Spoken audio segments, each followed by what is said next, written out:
Assalamualaikum warahmatullahi wabarakatuh. Tadi pagi dapat telepon, panggilan nggak terjawab banyak banget. Akhirnya penasaran, angkat juga. Mau ngomongin apa? Ada apa sih ini? Orangnya nggak mau WA lagi, jadi telepon pribadi, bukan telepon WA. Kita angkat juga. Ternyata nanya masalah kapur. Bang, kolom saya, kolom tanah. Saya kalau habis panen tuh udah saya pastiin nggak ada tersisa nih, maksudnya nggak ada ikan lagi tersisa tuh, langsung saya isi air, dapat sehari 2 hari saya isi lagi sama bibit baru, turun lagi bibit baru, biar perputarannya jalan, jadi nggak banyak waktu kebuang.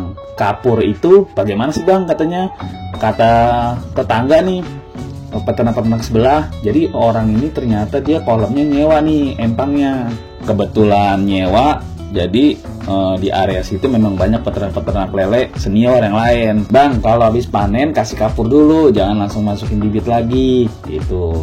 Nah, karena nggak ngerti gitu, dia nelfon saya, bang, emang kegunaan kapur apa sih bang? Katanya, masa saya habis panen disuruh kasih kapur? Sementara saya nih udah 2 kolom nih, begitu habis panen, 1 siklus panen nih, 2-3 hari saya isi lagi bibit, nggak pakai kapur-kapuran. Tetangga sekitar pada nyaranin pakai kapur. Lah saya tanya kapur kegunaannya apaan, dia ngejelasinnya nggak jelas. Nih saya tanya sama Bang Rudi, sebenarnya pakai kapur atau enggak sih bang kalau habis panen?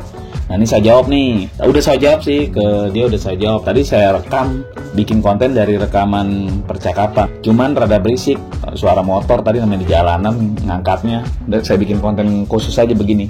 Jadi gini, pengapuran yang dimaksud sama teman-teman peternak lain yang di sekitar itu maksudnya pengapuran yang berfungsi untuk menyeimbangkan keasaman kolam dan membantu memberantas mikroorganisme patogen. Patogen itu bakteri yang merugikan. Paham ya? Jadi kalau keasaman itu nanti berhubungan sama pH air, keasaman pH air. Jadi fungsi dari pengapuran untuk itu menyeimbangkan keasaman kolam sama membantu memberantas mikroorganisme patogen. Itu saya ulangin lagi tuh. Nah, jenis kapur yang digunakan adalah dolomit atau kapur tohor gitu. Dolomit lah yang paling umum, yang paling gampang dicari lah. Beli dolomit juga di mana-mana banyak lah sekarang, di tempat-tempat penjual udah gampang di sekitar. Pengapuran dilakukan dengan cara ditebar secara merata di permukaan dasar kolam. Jadi ini kalau habis kita panen nih, itu jangan diisi air dulu, biarin lumpurnya, lumpurnya apa semua biarin mengering dulu lah, biarin dulu biar kelihatan mata. Takut ada lele kesisa, lele enggak kan, kalau lele kesisa dimasukin bibit baru, habis bibitnya dimakanin sama lele yang tersisa. Jadi biarin nih, udah pasti nih di kolam ini udah nggak ada lele, udah kering, udah surut, udah nggak ada lele sisa, baru taburin dulu kapurnya, dolomitnya, kapurin dulu. Ngapurinnya tuh merata, seluruhnya kita kapurin gitu, seluruhnya. Terus kita aduk-aduk tuh, kan lumpur tuh, masih ada lumpur-lumpur, kita aduk-aduk dulu biar rada meresap ke bagian dalamnya. Nah, dosisnya yang diperlukan untuk pengapuran adalah 250 sampai 750 gram per meter persegi. Kita hitung aja, oh nih sekian kali sekian, sekian meter kali sekian meter, berarti berapa nih kapurnya? Itu matematika sendiri dah. Yang penting patokannya 250 gram per meter persegi paling sedikit, 750 gram paling banyak, gitu aja. Setengah juga boleh lah. Nah, semakin asam tanah nih, semakin banyak kapur yang dibutuhkan. Kita nggak tahu nih zat keasaman di sini kan di setiap tempat beda-beda. Oh bang, kalau di tempat saya zat asamnya rada tinggi nih, pH air kadang-kadang naik mulu. Nah itu taunya kan ketika kita ukur pakai pengukur pH.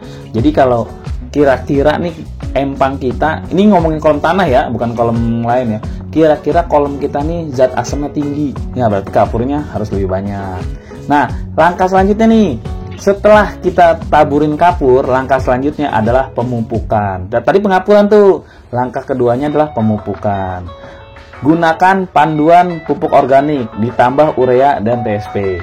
Jadi, jenis pupuk organik yang dianjurin sih pupuk kandang atau pupuk kompos. Tapi untuk prakteknya, ini kan kalau teorinya gitu ya. Untuk prakteknya kita bisa pakai kotoran hewan. Kotoran hewan aja tuh, kotoran ayam, kotoran kambing, kotoran aja, kotoran kita taburin. Dosisnya juga ya lebih kurang sama lah.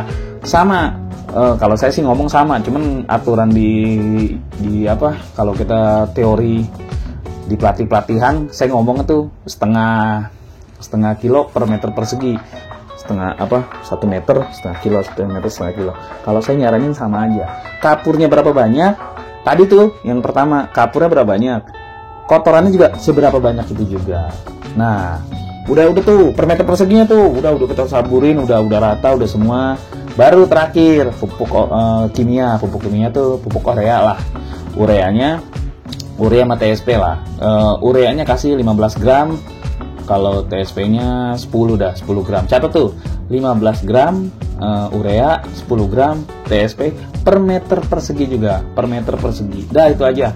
Pemupukan dasar kolam yang kita lakukan ini bertujuan untuk menyediakan nutrisi bagi biota air seperti fitoplankton dan cacing. Dia cepat tumbuh tuh.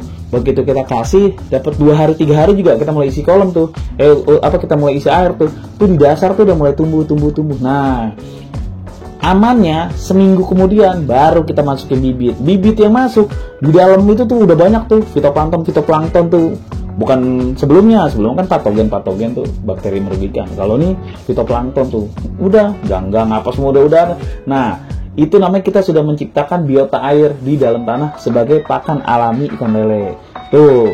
Jadi maksudnya pengapuran seperti itu, Bang. Jadi pengapuran yang kita lakukan itu tujuannya untuk kan jangan kapur aja. Kapur udah kita sebar nggak dikasih pupuk kompos kotoran hewannya, jangan juga sekalian biar ada biota airnya. Jadi maksudnya seperti itu. Jadi udah bibit datang udah ada pakan alaminya. Udah jelas ya, udah dijawab tuh. Jangan nanya lagi. Masa kolam harus kapur? Tapi kalau nggak pakai begitu, ya boleh juga, nggak apa-apa juga. Habis panen nih, namanya ngejar produksi. Habis panen, lumpur udah surut, air udah surut, lumpur udah kelihatan, udah nggak ada ikan sisa, isi air lagi 2-3 hari, masukin bibit lagi, nggak apa-apa juga. Dengan seperti itu berarti kita nggak ada antisipasi untuk zat keasaman airnya.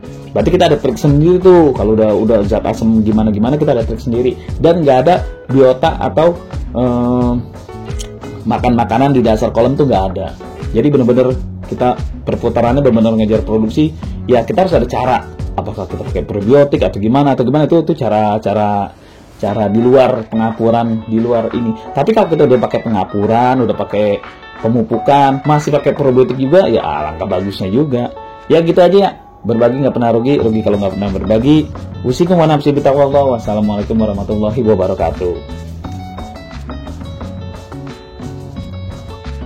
Nah, itulah diskusi kita. Tulis di kolom komentar apa yang kamu pikirkan agar kita bisa mendiskusikannya lagi. Yang belum subscribe, jangan lupa subscribe dan aktifkan lonceng agar channel ini terus terbangun dan kamu menjadi yang pertama mendapatkan pemberitahuan video untuk diskusi-diskusi kita yang lebih seru lagi.